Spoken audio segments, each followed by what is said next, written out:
As we have already discussed, students, in this video, I will describe rules of sentence formation. In the previous classes, as you have already studied kinds of sentences, affirmative, negative, interrogative. Affirmative sentence in which in type of statement is affirmed, जिसमें किसी तरीके के कथन को स्वीकार किया जाता है, इसे हम स्वीकारात्मक सेंटेंस भी कहते हैं, स्वीकारात्मक वाक्य, सिंपल सेंटेंस भी बोल सकते हैं। इसका देखिए बेटा क्या फॉर्मूला होता है, subject plus helping verb plus main verb plus object. तो what is the term subject? Subject doer of an action, who is doing the work, who is doing the job.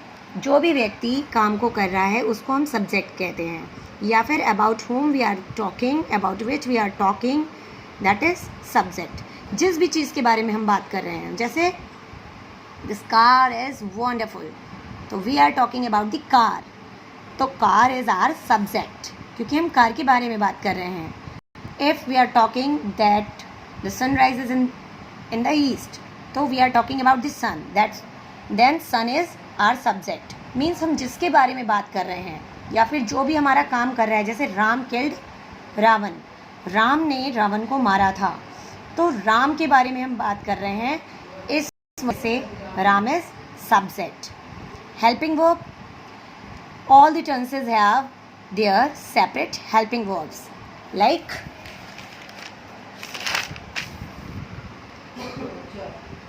do, does, did, will, shall, is, am, are, was, were, will be, shall be, has, have, had. Means all the tenses have their own separate helping verbs. Okay? And main verb. All of the tenses contains its separate main form of verb. Means indefinite tense mostly contain first form of verb. In continuous, ing. In perfect, third form. In perfect continuous, again ing form. We will discuss about in the next one video. So, an object with whom the work has been performed. जिस व्यक्ति के साथ या जिस चीज़ के साथ काम किया जा रहा है वही ऑब्जेक्ट होता है। जैसे Mohan is playing with his ball, Mohan अपनी बॉल के साथ खेल रहा है, तो बॉल क्या हो गया, ऑब्जेक्ट हो गया क्योंकि बॉल के साथ काम किया जा रहा है। राम किल्ड रावण, राम ने किसको मारा है, रावण को, then Ravan will be object. ठीक है, अगर आप एक फॉर्मूला अच्छे से लर्न कर लें, because I have did it same in my childhood, subject, helping verb, main verb, object. We will change it a little bit in the negative sentence. We will just put not in between helping verb and main verb. Subject, helping verb, not, main verb and object. It is very simple. Next one is interrogative sentence. Yes, no type. Yes, no type.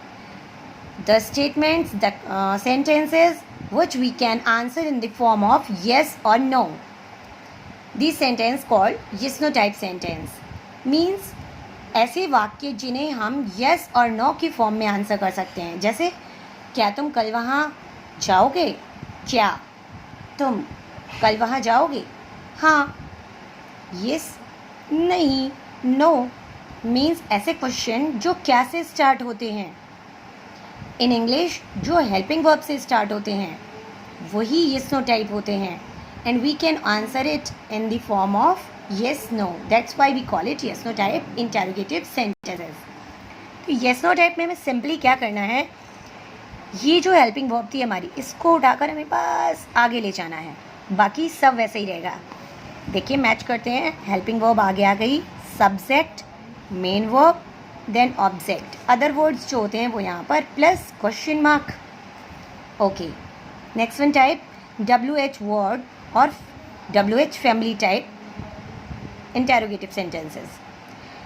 In which sentences WH words have been included to ask the questions.